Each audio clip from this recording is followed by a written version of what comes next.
కథ కవిత కథానిక శ్రోతలకు నమస్సులు. ఈరోజు మనం శ్రీమతి శ్రీదేవి విన్నకోట గారు రచించిన రక్షణ అనే కథను విందాం. లోకంలో ప్రతి తల్లి తన బిడ్డల కోసమే జీవిస్తుంది. తనకి ఎలాంటి కష్టం నష్టం ఎదురైనా సరే ఆ కష్టం తనను దాటి తన పిల్లల దగ్గరికి చేరకూడదు అని అనుకుంటుంది. కళ్లల్లో పెట్టుకుని అపురూపంగా చూసుకునే ఆడపిల్లని ముక్కు మొహం తెలియని ఒక మూర్ఖుడు పెళ్లి చేసుకుంటా అంటూ వేధిస్తూ ఉంటే ఆడపిల్లకి రక్షణగా ఉండే ఆ తల్లి తీసుకున్న నిర్ణయమే ఈ రక్షణ కథ. ఇలాంటి కథలు విని ఒక్క తల్లికైనా ధైర్యంగా అనిపిస్తే తన శ్రమ ఫలించినట్టే అని అంటారు శ్రీదేవి గారు. ఆడవాళ్లందరూ ధైర్యంగా ఉండాలని, తమ ఆడబిడ్డల జోలికి ఎవరైనా దుర్మార్గులు వస్తే భయపడకుండా తమ సత్తా ఏంటో ఎదుటివారికి తెలియజెప్పాలనే చిన్ని ప్రయత్నమే ఈ రక్షణ. మరి కథలోకి ప్రవేశిద్దామా? కరుణా, ఏం చేస్తున్నావు అంటూ వచ్చింది పక్కింటి కాత్యాయిని. హాల్లో సోఫాలో కూర్చొని ల్యాప్టాప్లో వర్క్ చేసుకుంటున్న పల్లవి, రండి ఆంటీ, అమ్మ ప్రార్థన చేసుకుంటుంది, కూర్చోండి అంటూ పలకరించింది. కూర్చుంటాలే, ఇంకా హాస్పిటల్ వెళ్ళలేదా మీ అమ్మ అంటూ పల్లవిని చూస్తూ పుల్లవిరుపుగా అంది. ఆవిడ మాట తీరు పల్లవికి ఎప్పుడూ నచ్చదు. మొహం ముందు ఒకలాగా వెనకాల ఒకలా మాట్లాడే రకం. ఈవిడ ఎందుకు ఇంత పొద్దున్నే వచ్చినట్టు అని మనసులో అనుకుంటూ అమ్మను పిలుస్తాను అంటూ లోపలికెళ్ళింది. అప్పుడే ప్రార్థన పూర్తి చేసుకుని మోకాళ్ల మీద కూర్చొని లేచి నిలబడుతున్న తల్లికి చేయి అందిస్తూ, కాత్యాయన ఆంటీ వచ్చింది, ఎందుకో మరి ఆమెను త్వరగా పంపించమ్మా అని చెప్పి బయటకొచ్చింది. కరుణ ఓ గవర్నమెంట్ హాస్పిటల్లో నర్స్. చిన్నప్పుడే ప్రేమలో మోసపోయి ఒక బిడ్డకు తల్లిగా మిగిలింది. కాని అందరూ బిడ్డను కనవద్దు, అబార్షన్ చేయించుకో, నీకు ఏదో ఒక రకంగా మళ్లీ పెళ్లి చేస్తాం అని తనవాళ్లు చెప్తున్నా కడుపులో పడ్డ పిండాన్ని కరిగించుకోవడానికి తను సిద్ధపడలేదు. నన్ను ఎవరు చూసినా చూడకపోయినా నా బిడ్డను నేను ఏదో ఒక కష్టం చేసి ఎలాగైనా పెంచుకుంటాను అంటూ పట్టుదలగా బిడ్డను ప్రసవించింది. ఉదాత్త హృదయం ఉన్నవాళ్లు సహాయం చేయడంతో నర్సింగ్ కోర్సు చదివి పాసయింది. ఆమె అదృష్టమో బిడ్డ అదృష్టమో తెలియదుగాని ఆమె నర్సింగ్ కోర్సు పాస్ అవగానే ఉద్యోగం వచ్చింది. తన వాళ్లకందరికీ దూరంగా తన బిడ్డే తనకు లోకంగా వేరే ఊరికి వచ్చేసి తల్లి కూతుళ్ళు ఇద్దరూ ఒకరికి ఒకరై హాయిగా కాలం గడిపేస్తున్నారు. పల్లవి ఇప్పుడు బీఎస్సీ కంప్యూటర్స్ ఫైనల్ ఇయర్ చదువుతుంది. పల్లవి అన్నింటిలోనూ చురుకే. చాలా చక్కగా, అందరితో మంచిగా, ఎప్పుడూ ఇతరులకు సహాయం చేయాలనే గుణంతో ఉంటుంది. చెప్పండి వదినగారు అంటూ వచ్చింది కరుణ. కాత్యాయని కరుణ వైపు చూసి నవ్వి, నీ కూతురికి ఒక మంచి సంబంధం తీసుకొచ్చా కరుణ. అబ్బాయి వాళ్లు చాలా డబ్బున్నవాళ్లు. కుర్రవాడు కాలేజీకి వెళుతున్న మన పల్లవిని చూసి ఇష్టపడ్డాడు. వాడు నాకు బాగా తెలిసినవాళ్లు, మంచివాళ్లే. ఏమంటావు అని అడిగింది. అయ్యో వదినగారు, నాకు పల్లవికి ఇప్పుడే పెళ్లి చేసే ఉద్దేశం లేదు. తనకిప్పుడు కేవలం 19 సంవత్సరాలే. నేను ఇంకో 3 సంవత్సరాల వరకు పెళ్లి చేయాలని అనుకోవడం లేదు. మీరు తప్పుగా అనుకోకండి. తనింకా చదువుకోవాలి అనుకుంటుంది అంటూ చాలా నెమ్మదిగా స్థిరంగా చెప్పింది కరుణ. కాత్యాయని మూతి 3 వంకర్లు తిప్పుతూ, చదువుదేముంది, పెళ్ళయ్యాక కూడా చదవచ్చు. మంచి సంబంధం మనం కోరినప్పుడు రమ్మంటే వస్తుందా అంది చిరాగ్గా మొహం పెట్టి. కరుణ మరో మాట మాట్లాడేది లేదు అన్నట్టుగా మౌనంగా ఉండిపోయింది. సరేలే, ఒకసారి ఆలోచించు, వెళ్తాను.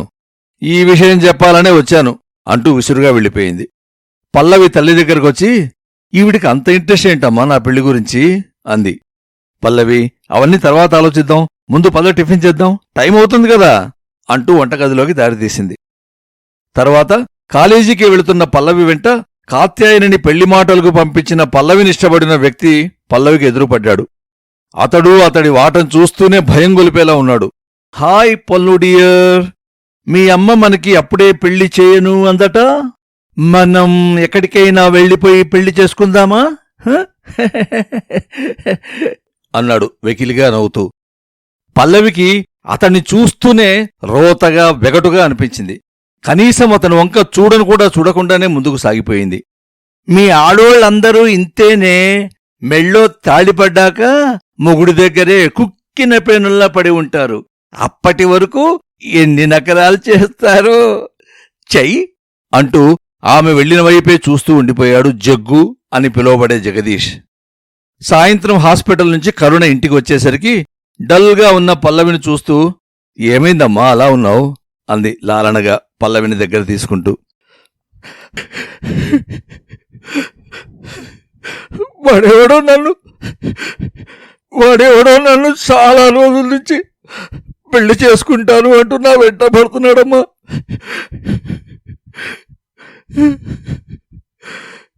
వాళ్ళ నుంచి తప్పించుకోలేక బాధపడుతున్నాను. మరీ అంత బేలగా ఉండకు పల్లవి. వాడి సంగతి నేను చూసుకుంటాను, నీవు నిశ్చింతగా ఉండు అంటూ కూతురికి అభయమిచ్చి నేనిప్పుడే వస్తా ఉండు అంటూ పక్కింట్లోనే ఉండే కాత్యాయనింటికి వెళ్ళింది. ఏంటి ఇలా వచ్చావు అని అడుగుతున్న కాత్యాయనికి నేను చాలా బాగా ఆలోచించాను. పొద్దున మీరు ఒక పెళ్లి సంబంధం తీసుకొచ్చారు కదా, వాళ్ళని రేపు రమ్మనండి పెళ్లి చూపులకి. నా కూతురుతో అతనికి పెళ్లి చేస్తాను అంటూ చెప్పి ఇంటికొచ్చేసింది. ఇంటిని నీటుగా అలంకరిస్తున్న తల్లిని చూసి ఆశ్చర్యపోయింది పల్లవి. ఏంటమ్మా ఇదంతా? నాకప్పుడే పెళ్లి చేసుకోవడం ఇష్టం లేదు. అది కాకపోయినా వాడు మృగంలా ఉన్నాడు. అలాంటి వాడిని చచ్చిరా చేసుకోను అంటూ ఏడవసాగింది పల్లవి. అయ్యో పిచ్చి మొద్దు, నేను నీ కళ్ళకి ఎలా కల్పిస్తున్నాను? అపురూపంగా ప్రాణానికి ప్రాణంలా పెంచుకుంటున్న నిన్ను ఎవడో తలకోమాసిన వెధవ వచ్చి నేను చేసుకుంటాను అంటే ఇచ్చేస్తానా? నువ్వు సైలెంట్గా ఉండు, ఏం జరుగుతుందో చూడు, అంతే. మనకి అన్నింటికీ జీసస్ తోడున్నాడు, ఆయనే అన్నీ చూసుకుంటాడు. డోంట్ వరీ తల్లి అంటూ కూతుర్ని బుజ్జగించింది. మర్నాడు అనుకున్నట్టుగానే కాత్యాయని పెళ్లికొడుకుని, అతని తల్లిదండ్రుల్ని, ఇంకా కొంతమంది వాళ్ల చుట్టాలని కరుణ ఇంటికి తీసుకువచ్చింది పెళ్లిచూపులకి. కరుణ కూడా తన హాస్పిటల్లో పనిచేసే తన తోటి కొలిక్స్ ఇద్దరిని రమ్మనింది తన సాయానికి. వచ్చిన వాళ్ళందరికీ tiffins, snacks, cool drinks supply చేశారు. వాళ్లు తాగి తిన్నాక పెళ్లి కూతుర్ని తీసుకురమ్మన్నారు. పల్లవి వాళ్ల ఎదుట రావడానికి కూడా ఇష్టపడలేదు. కాని తల్లి మాట కాదనలేక వచ్చి వారెదురుగా కూర్చుంది. వాళ్లు మరీ మోటు మనుషుల్లా ఉన్నారు. పల్లవిని చూడగానే, ఆ అమ్మాయి బంగారు బొమ్మలా ఉంది, ఎంతైనా మా జగ్గు అదృష్టవంతుడు, అందమైన పెళ్ళాన్ని కొట్టేస్తున్నాడు అంటూ వాళ్లలో వాళ్లు వెకిలిగా మాట్లాడుకోసాగారు. కరుణ, కట్నం ఎంత ఇవ్వమంటారు అని అడిగింది. కట్నమేమీ అక్కర్లేదులేండి, మీ సొమ్మంతా ఎలాగో మీ ఒక్కగానొక్క కూతురికే కదా, పెళ్ళయ్యాక మీరు ఏదో ఒక మూలన పడి ఉంటే మీరు బతికినంతకాలం ఎలాగో ఒకలా గడిచిపోదు, ఇల్లు వాకిలి అంతా వాళ్ళకేగా అంది పెళ్లికొడుకు తల్లి. అవునవును, మీరు నిజమే చెప్పారు అంటూ ఆవిడ మాటలకు తాళం వేసింది కరుణ. పల్లవికైతే వాళ్ల మాటలు, పెళ్లికొడుకు చూపులు కంపరాన్ని పుట్టిస్తున్నాయి. కాని తల్లిమీద ఉన్న నమ్మకంతో సైలెంట్గా అలా కూర్చొని ఉండిపోయింది. 10 నిమిషాలు అందరూ ఆహ్లాదకరంగా మాట్లాడుకున్న తర్వాత ఇంతలో పెళ్లికొడుకు మూర్ఛ వచ్చినవాడిలా గిలగిలగిలగిల కొట్టుకుంటూ కూర్చున్న సోఫాలోంచి కింద పడిపోయాడు.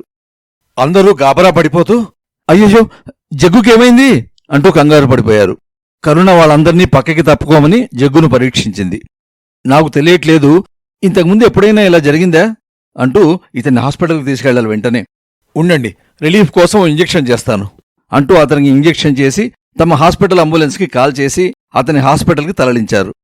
వాళ్ళందరూ ఆదుర్దాగా జగ్గుకు ఏం జరిగిందో అని భయపడుతున్నారు. హాస్పిటల్లో జగ్గుకి అన్ని రకాల పరీక్షలు చేసిన తర్వాత ఇతడికి మైల్డ్ స్ట్రోక్ వచ్చింది, లైట్గా పక్షవాతం సూచనలు కనిపిస్తున్నాయి అని తేల్చేశారు డాక్టర్లు. అదేంటి, ఇంత చిన్న వయసులో పక్షవాతమా అని ఆశ్చర్యపోయిన వాళ్ళకి డాక్టరు చాలా వివరంగా చెప్పాడు. పక్షవాతం ఎవరికైనా రావచ్చు, రోగాలకి చిన్న పెద్ద అంటూ ఏమీ ఉండదు. కొన్ని వ్యసనాల వల్ల మనిషి చాలా వీక్ అయిపోతాడు.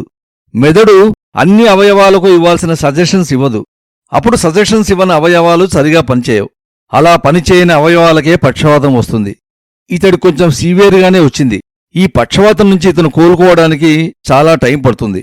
అది సంవత్సరం కావచ్చు, 2 ఏళ్లు కావచ్చు, ఇంకా ఎక్కువ కూడా పట్టవచ్చు. కొన్ని రోజులు హాస్పిటల్లో ఉంచాల్సి ఉంటుంది. తర్వాత ఇంటి దగ్గరే ఓ నర్సుని అపాయింట్ చేసుకుని ఇతన్ని జాగ్రత్తగా చూసుకోవాలి, లేకపోతే ప్రాణాలకే ప్రమాదం. ఇప్పుడు ఇతను ఒక గాజు బొమ్మ అన్నమాట అంటూ డాక్టర్ చెప్పేసరికి వాళ్లకి నోట మాట రాలేదు. ఇప్పటికిప్పుడు ఇంత హఠాత్తుగా ఎలా వచ్చింది డాక్టర్ పక్షవాతం అని అడిగిన అతని తండ్రికి, వ్యసనాల వల్ల, ఆహారపు అలవాట్లు సరిగ్గా లేకపోవడం వల్ల, ఇంకా ఇతరత్రా కారణాలు కూడా చాలా ఉంటాయి. అవన్నీ చెప్పినా మీకు అర్థం కావు, అవి వైద్య పరిభాషలో ఉంటాయి అంటూ వాళ్ళందరికీ అర్థమయ్యేలా చెప్పాడు. అవన్నీ వింటూ అక్కడే ఉన్న కరుణ, అయ్యో పెళ్లి అనుకోగానే ఇలా జరిగిందేంటి అంటూ చాలా బాధపడింది. మంచి సంబంధం చేసేద్దాం అనుకున్నాను, ఇలా జరిగింది, ఇంకేం చేస్తాం, నా కూతురికి ఆ జీసస్ ఏం రాసి పెట్టాడో అంటూ కళ్ళనీళ్లు తెచ్చుకొని వాళ్ళందరికీ నమస్కారం చేసి వెళుతున్నానని వీడుకోలు చెప్పి విజయగర్వంతో ఇంటికొచ్చేసింది. చిన్న పక్షి తన పిల్లల జోలికి ఎవరైనా వస్తే వాటికి ఎలాంటి ఆపద కలగకుండా తన ప్రాణాలను అడ్డువేసైనా సరే ఎంతగానో పోరాడుతుంది. అలాంటిది బుద్ధి, జ్ఞానము, చదువు, తెలివితేటలు అన్నీ ఉన్న మనిషిని నేను. నా బిడ్డ జోలికి ఎవరైనా దుర్మార్గులు వస్తే నేనూరుకుంటానా? వారికి తగిన గుణపాఠం చెప్పనూ? వాడికి చావొక్కటే రాలేదు, కాని వాడింక చచ్చినవాడితో సమానమే. వాడు మరే అమ్మాయి జోలికి వెళ్లకుండా వాడికి తగిన శిక్షే వేశాను వాడు తాగే కూల్ డ్రింకులో అని మనసులో అనుకుంది. ఇంతలో అమ్మా అని పల్లవి పిలుపు వినగానే కరుణ ఆలోచనలు అక్కడితో ఆగిపోయాయి. సంతోషంగా వెలిగిపోతున్న పల్లవి మొహం చూడగానే కరుణ పెదవుల మీద నవ్వు పువ్వులా విచ్చుకుంది. కూతుర్ని దగ్గరికి తీసుకుంటూ నుదుటి మీద ముద్దు పెట్టుకుంది. ఈ అమ్మతోడు నీకుండగా ఎలాంటి విషయంలోనూ భయం అనేది వద్దు. నిన్ను ఎల్లవేళలా కంటికి రెప్పలా కాపాడడానికి ఈ అమ్మ నీతోనే ఉంటుంది. నీ రక్షణకు నేను చాలు తల్లి అంటూ కూతుర్ని అక్కున చేర్చుకుని తన కూతురికి రాబోయే ఒక ప్రమాదాన్ని అధిగమించాను అనే విజయగర్వంతో వీరనారిలా కూతురితో సహా ఇంట్లోకి నడిచింది కరుణ. తన కూతురు భవిష్యత్తు కోసం ఒక మాతృమూర్తి చూపించిన సాహసోపేతమైన చర్య ఈ రక్షణ కథలో విన్నారు గదా. కథను విన్న శ్రోతలందరికీ ధన్యవాదములతో నమస్సులు. పఠనం మీ అంబాళం పార్థసారథి.